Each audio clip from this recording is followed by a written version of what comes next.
Սուրում էր զանգը, պարկսրել է իմ ասվալտին, նեղված զանգ է ասում էր։ Բա կներվի, բա ինչ կանի ախպեր։ Հետո եկալ են ասֆալտին պարկստեն նադել iPhone-ով նկարեն, հետո էլ բաց թողեն, ասեն գնադեն։ Ճիշտ ես ասում, քերոբ ջան, այս մլիցեկը դարել են բեսպրիցել հանցագործ։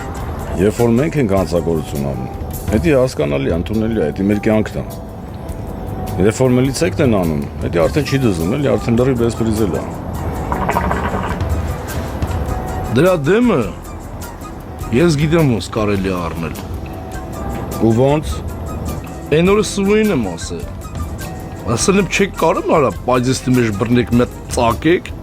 որ իմանան իրաց տեղը։ Հա, ճիշտ ես ասում։ Մեկ դրանց պետք է մի հատ բզով ծակեցվի։ Մեկ էլ են Facebook-ի մեջ որ մուտիտներ են գրում։ Նա դրանց պետք է բռնցվի, դրանց մատը կդրվի, դրվի սայթի մեջ, ու դա կգրվի, որ սուտ բան, սխալ բան գրողների վերջը սենց առնում։ Սա հասկանամ։ Չի կարելի մարդկանց հետևից սխալ բաներ գրել։ Մարդկանց չճանաչելով վատ բաներ ասել։